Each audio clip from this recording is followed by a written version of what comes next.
Hi guys, it's me again, Cheryl, and welcome to my vlog. So for today's video guys is pag-uusapan natin kung ano nga ba ang ugali ng mga ibang lahi pag kumakain sila sa labas. So ito guys yung mga nakikita ko sa mga ugali nila. Hindi ko uso ang mga libre-libre dito guys. Kahit pamilya mo, kapatid mo, walang manlilibre sa'yo. Lahat hati-hati. Katulad nung kaarawan nung kapatid ng asawa kong lalaki, may kaarawan siya.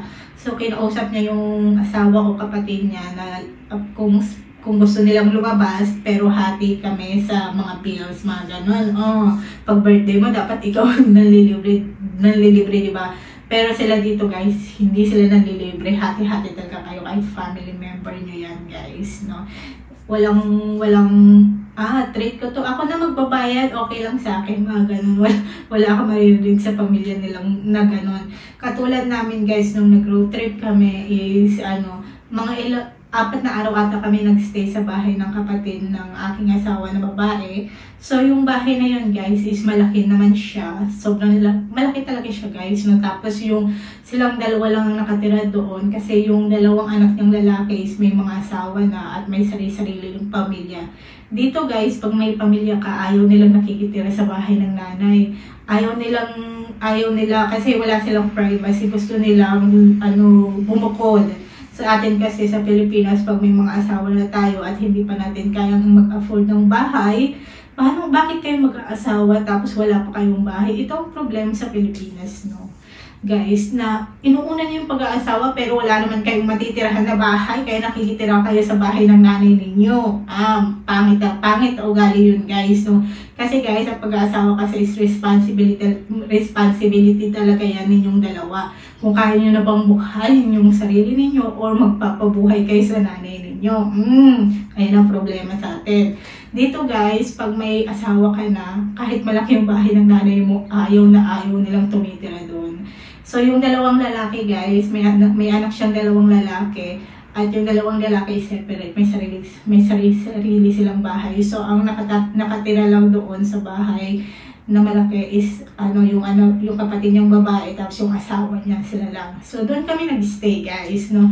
So nanlilibre ba sila? Hindi sila nanlilibre guys, kasi pagkakain kami sa labas is hati-hati kami. Separate ang mga bill namin. Kunyari, kami dalawa ng asawa ko, nag-order ako ng food namin, nag-order kami ng food. Ang babayaran lang namin is yung in-order naming food. Yung bill lang namin. Pero yung bill nila is separate. Separate ang mga bill nila guys. At saka yung ugali kasi nila guys, hindi naman sila yung kumakain talaga sa mamahaling restaurant talaga na almost na nag-i-spend ka ng thousands of money guys, no? Nag-i-spend lang kami ng mga 200 or 300 pero hindi na yun tataas guys, no? Hindi naman kami talaga yung talagang maluho na kakain kami sa mamahaling restaurant, mga ganyan. So pag ako guys, nakikita ninyo na kumakain kami kung saan is ayun lang guys, is yung mga cheap restaurant lang yun guys. Tulad ng McDonald's. May McDonald's dito guys na lagi kong kinakainan. Every weekend, pag tamad akong magluto. Kasi guys, may time na tamad talaga akong magluto. So, ayan. So, pag-usapan naman natin palilibre guys, no? Hindi uso ang libre dito guys. Kasi alam nila ang value ng pera. Ang pera is pinaghihirapan, hindi hinihingi. So, ayun ang ugali ng mga ibang lahi guys, lalong-lalo na sa family nila. Tsaka guys, i-share ko sa inyo, yung birthday ng nanay ng aking asawa, lahat, buong family nandoon. Pero what they do guys, yung ginawa nila is nag-order sila ng separate food, na yung separate food na yun na sila lang ang kakain at hindi nila share to another people. Tapos yung bill ng food na in-order nila is sila din ang magbabayad at ayoko yung ganun guys, no? Kasi what I see kasi nung kaarawan ng nanay ng aking asawa, separate lahat ng pamilya. Parang kung ano-ano yung mga pinag-uusapan nila. At saka guys, ang asawa kasi kami yung pinaka-last na nag-order ng food at sobrang tagal nun. Lahat tapos na kumain, kami na lang dalawa ng asawa ko.